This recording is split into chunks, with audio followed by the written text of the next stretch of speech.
the heart and soul behind every business. Stories. Welcome to Business Story of the Week, hosted by me, Joshua Laurie. From setbacks to comebacks, from tragedies to triumphs, we inspire entrepreneurs through conversations that matter. Witness the magic that turns dreams into reality. Whether it's your career, business, or life, your success is always one story away. This is Business Story of the Week. Hey, this is Don Colliver, and this is Business Story of the Week. And that is Don Colliver, and I am your host, Joshua. Today, here at Business Story of the Week, the question is, can the clowning profession really transform the way we speak in public? Can it really transform our career as well? Well, Don is the man, the perfect guest to answer that question today. Don Colliver is a speaker, corporate trainer, author, and comedian with over 25 years of experience inspiring themes to authentically influence the world. He delivers public speaking courses and keynote presentations for the largest tech companies in Silicon Valley and around the world. Don performed with the Blue Man Group, toured internationally as a contemporary circus clown, and is listed in the Cirque du Soleil performer database. He recently released the number one best-selling book entitled Wink, Transforming Public Speaking with Clown Presence. And I am very, very excited to talk about his insight, his experience today. Don, thank you for coming on the show. How are you doing? I'm great. Thanks for having me, Joshua. It's a pleasure to be here. Don, it's quite the career that you've had. That's the most interesting part that I see as well. And it's always interesting how people have had unique starts to their career and twisted and, put it twisted into a very successful business career, so to speak. But Don, I always start off the question this way. What did the young Don Colliver think about his career today? Like, what would, if you saw the young Don Colliver and then look at you and then you're now in business, did the young Don Colliver know he was always going to be in the clown or the clown business or the circus business or Cirque du Soleil for crying out loud? But then also going into business, what would the young Don Colliver think? Oh, man. I don't think young Don Colliver would be quite bewildered, I believe. But honestly, I think he'd be pretty proud Wow. that I've been able to Wow. piece things together and land where I have here in Silicon Valley. Mhm. Well, Don, first off, talk to us a little bit about that path, that journey that you took on. You were a performer. You're of course now talking in keynote speeches and giving presentations in Silicon Valley. But first, you were a performer in Cirque du Soleil. Where did this all start? Where did the performance career start before you got into business speaking, so to speak?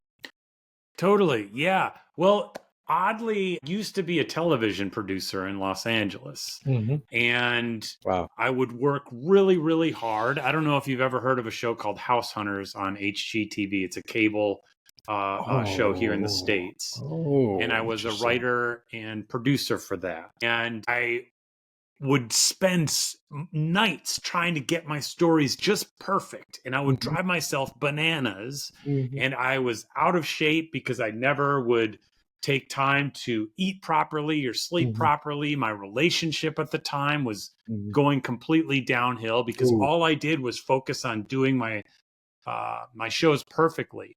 Mhm. And bottom line, even with all that focus, I was still not producing great shows. I was Oh. getting tons of notes back, and I had to constantly rewrite and re-edit my Wow. episodes. I was termed a story producer. That's what I did Mhm. until Mhm. I was fired. I was actually fired Whoa. because I kept trying to get the perfect show, Mm. and because of my focus on that perfectionism, it ended up costing me my job. Wow. And oddly, from that, when Mm. I was kind of reevaluating, my marriage ended at the time. Mhm. I decided to do just something just for me for fun. And that's Okay. what brought me into performance and clowning. And that's where I Mhm. started to learn these techniques on Mhm. overcoming perfectionism.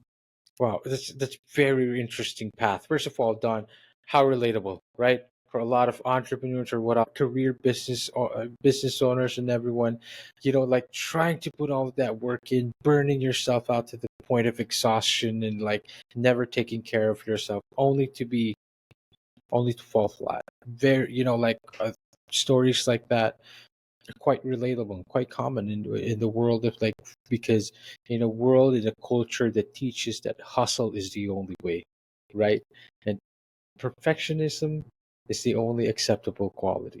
But Don, you got into performance. You got into clowning. Why clowning in particular, by the way? Was this something that you were always drawn to? Well, I started an improv comedy in Los Mm-hmm. Angeles, and Mm-hmm. but then I ended up working with a group. It was actually Tim Robbins. He's a actor in Mm. Hollywood. He has a Wow. theater in Los Yeah. Angeles Wow. called the Wow. Actors Gang. I ended up working with them, Okay. and a Okay. lot of Yeah. what they do is similar to clown. And I ended up in a clown troupe because the Cirque du Soleil clown started teaching, and I Mm-hmm. realized this was where I wanted to be.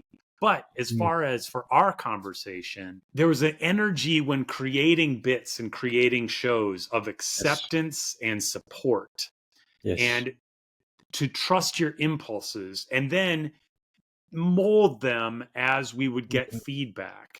There Mm-hmm. wasn't a requirement to be perfect the first Yes. time. Yes. And something about that, it wasn't just like kumbaya, yay, you're good, Of I'm course. good, everybody's good. We were incredibly innovative and incredibly prolific. I ended up with a clown troupe and we produced a monthly show every single month for Wow. 5 years. And they were Wow. really well received, often sold Wow. out. So Wow. this kind of environment was incredibly productive and applies a lot to innovation and startups, Interesting. because perfectionism will only trip you up and keep you spinning. But if Mm-hmm. you're in a supportive environment that supports taking risks, then Wow. you can really go far. I love that, and I love that these were the things that you picked up as quite a contrast to your time as a story producer. Flipping the table on perfectionism. Nothing's more perfect than well, improv, right? Like perfect in the sense that it's so imperfectly perfect that it teaches you the sense of you don't have to be perfect. You just have to, go with it, have a support team, a support group that will actually allow you to continue your craft, hone it, and not be too focused on trying to be too perfect. I love that you took this on and you carried that throughout your career. But Don, before we really, really get into your current endeavors right now, we need to talk about this. You performed with the Blue Man Group for a while. It toured internationally, and again, you were, of course, listening to Cirque du Soleil. Talk to us a little bit about that. Very, very fascinating stuff. How did that go down? For sure. Well, I have a good story about that international tour. I Oh, please. toured when I was in LA. I was auditioning for different clown tours, and Mm-hmm. one tour was an international tour of a show version of a show in Vegas called Absinthe. I was going to be the host clown. Mm-hmm. My clown partner and I, Jamie, were going to run out in between all these Cirque du Soleil style acts and keep the audience engaged and do Oh, jokes and things. And okay. it was an 800 person tent in the round around a 9-foot stage. Mm-hmm. Incredible. It was a dream come true. But Mm-hmm. then I learned we had to learn what are called comedy skill acts. That means it Okay. wasn't just being funny, we had to actually have skills. Oh. And one of these skills, okay, get ready for this, Joshua, Mm-hmm. was Mm-hmm. banana spit juggling. Okay, let me explain that. We would stand Please, on either please. side of the 9-foot stage, yes, bite a piece of banana. I'd spit it through the air. She would catch it in her Okay. mouth. Then she would spit it back and forth and back and forth. Okay. Okay. It was a wacky show, It's wacky show. wacky. But, but I was terrified because I can't even juggle, let alone that. Mm. What was I going to do? I thought I was going to quit. I had 2 months to opening night in Ottawa, Canada. I Right. told Jamie, I was like, I can't do this. I can't learn this. And Okay. Jamie said something really profound. She said, Mhm. all we need to focus on is the next banana spit. We don't need to think about opening night. We just got to go to a park tomorrow and just start. Start trying. Stop Wow. thinking about opening night. Okay. And I'll tell you something. At first, we were terrible and we cleared out that park. But after a Hmm. month, we started doing a couple volleys. And by Okay. the end, we were Okay. doing it. And opening night, Ottawa, Canada, Oh, we ran out, standing ovation. We did it. So wow. you Wow. just got to try, you got to get your focus off that end goal and focus on the Okay. process. Right. That's first of all, it's one thing to be like, to not be sure about what you're doing, but like I feel like you downplayed the aspect of spitting in the banana, right? Because it's like you said, like we got to focus on is spitting that next banana.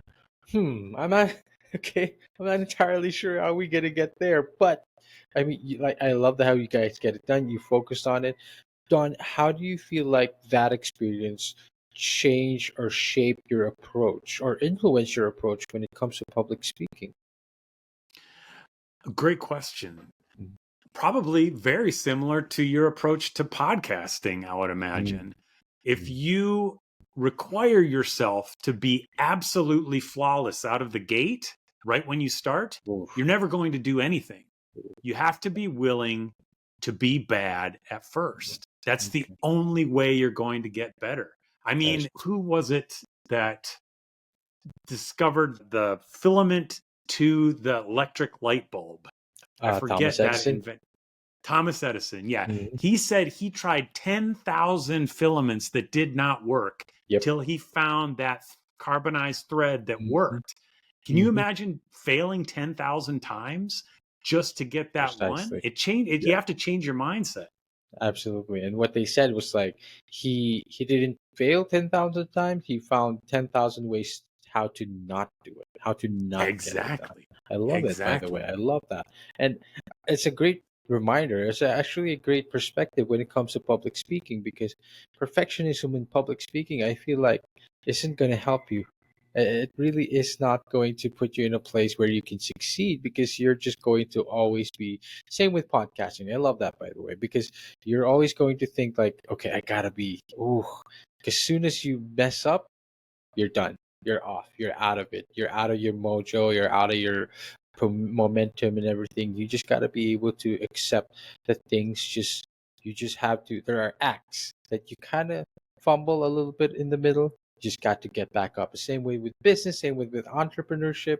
Don, this is something that you teach a lot in your speaking courses and your keynote presentations, especially in the tech valley. I mean, the Silicon Valley, tech companies of Silicon Valley. First off, how were you able to zero in on this particular niche? Like why tech companies? Why Silicon Valley? What was the journey there? And what was the biggest challenge that you always teach them when it comes to public speaking?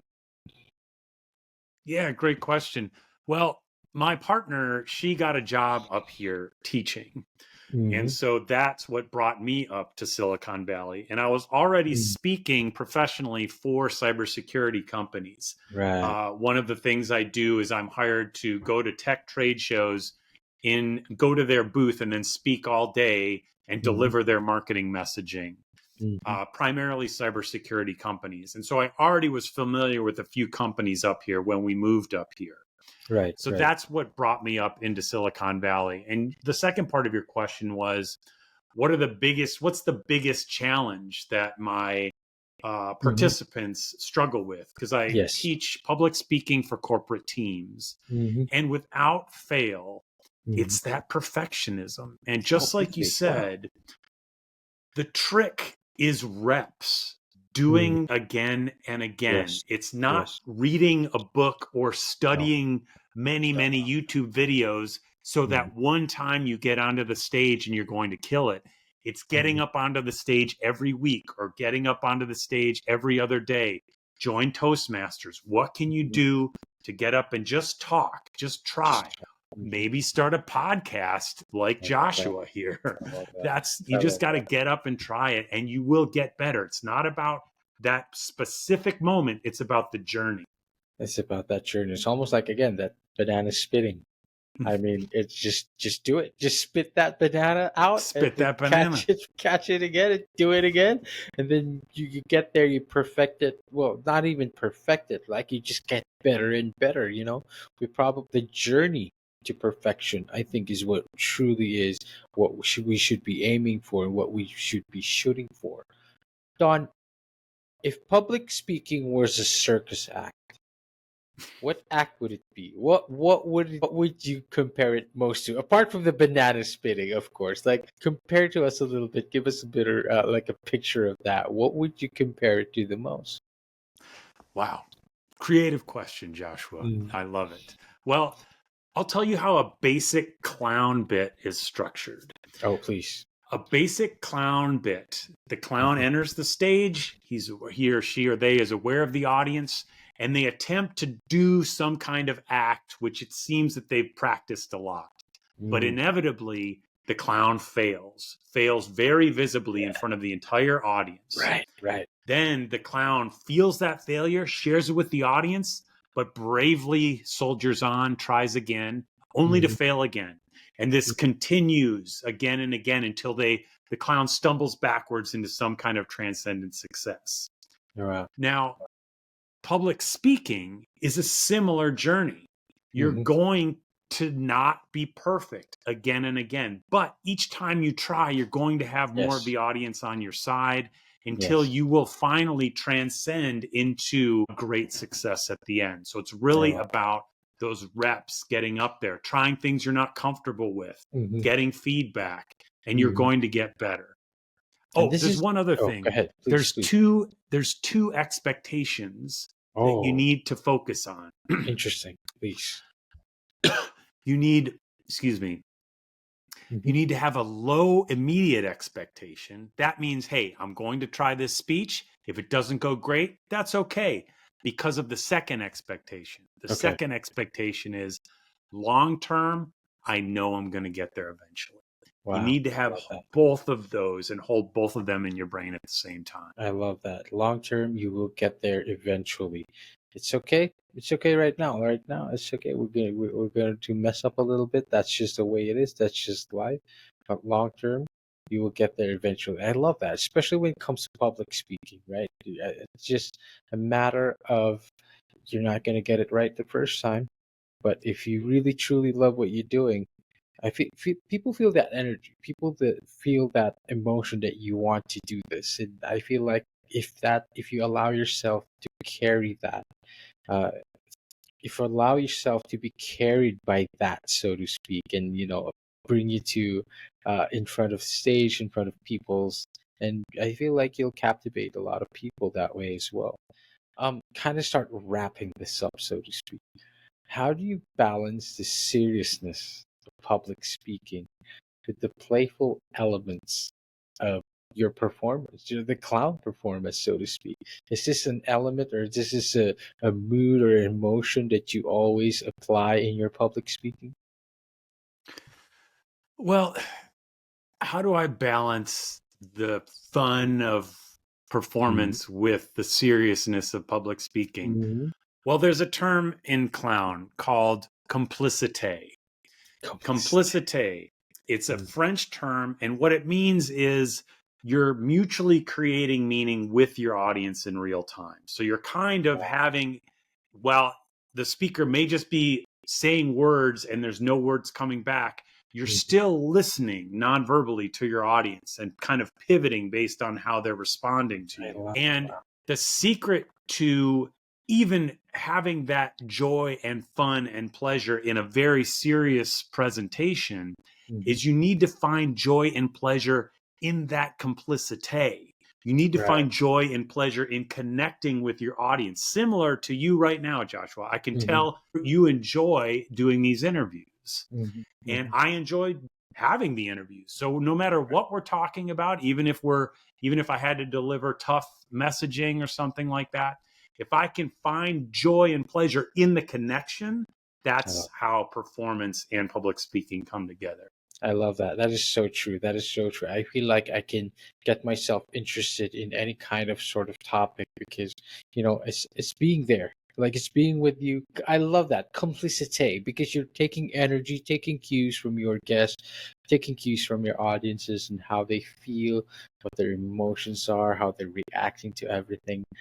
beautiful. It's beautifully put how you put that all together. Of course, you have your number one best-selling book that is entitled "Transforming Public Speaking with Cloud Presence," and of course, uh, Don, where can we find this? You also have your website, doncolliver.com/speaking, to learn more about Don. Don, where can we find you? Where can we find this book? Where can we learn more about you?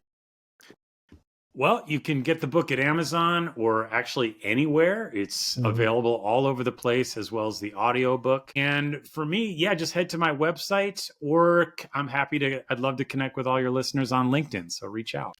All right, fantastic. To all our audience and listeners again, again, the website, doncolliver.com. Go get connected with him on LinkedIn. Grab a copy of that book, Don. It's been fantastic. I love it. I love the insight. I love to hear you put them all together. And it's been a great episode. Thank you so much for coming on. Thank you, Joshua. Fantastic. And to all our audience and listeners out there, thank you so much for watching the episode. I hope you enjoyed this one. I certainly did. I learned a lot as well. We'll see you on the next one. Bye bye. All right, so here's the thing. We try to get a little bit better every day, but we can't do it without you. So if you like the video, make sure to like and subscribe below. And if you have any comments, just leave them in the space under.